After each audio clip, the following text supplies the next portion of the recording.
Jesus is calling out the disunity of those within these accusations, of those who are effectively testing him and the authority that has been bestowed of him through the fact that he is God incarnate, the Word in flesh, the Son of God.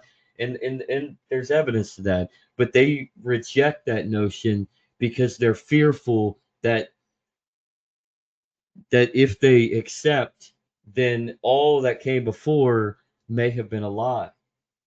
That perhaps the leaders that have taught them in their scholarship and in their scripture and in their teachings from the old perhaps are just more than just hypocrites.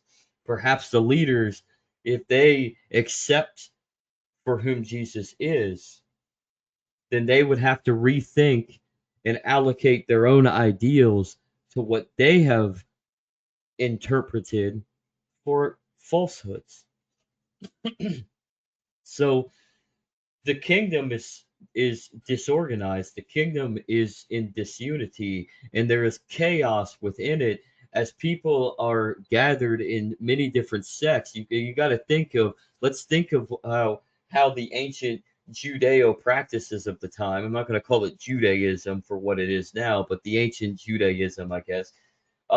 You had different sects, and they all had different interpretations towards how scripture, how the law was to be fulfilled in that of the age of Moses, and of the 10 words and of the laws that came about and of the teachings and of the prophets and etc. etc.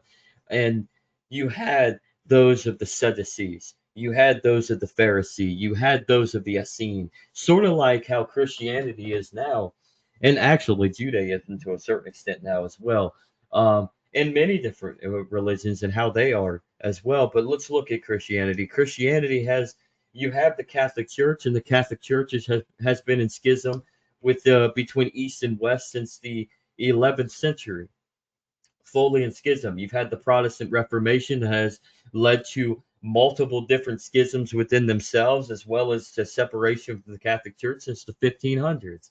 And so you now have 30, I think 30 to 40,000 different denominations of Christian sects, Christian denominations, Christian groups, different churches interpreting their own source of what the Bible takes